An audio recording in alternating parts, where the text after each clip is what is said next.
Hello everyone, welcome back to my channel. In today's video, we are going to learn how to change tracking number on eBay. Let's get started. First of all, open your eBay app. Make sure that you have already logged into your account. Once you have logged in, tap on selling icon which is in bottom right corner.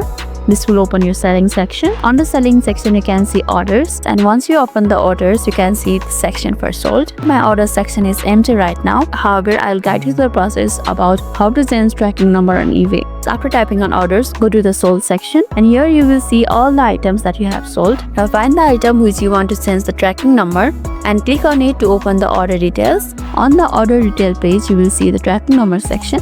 Next to the tracking number, click on the edit. Now enter the new tracking number and select the carrier from the drop-down list. Once you have entered the correct tracking number, click on save to update the information, and that's how we can change tracking number on eBay. If this video made your day a little bit easier, don't forget to like and subscribe for more amazing tips. Thanks for watching, and I'll see you in the next video.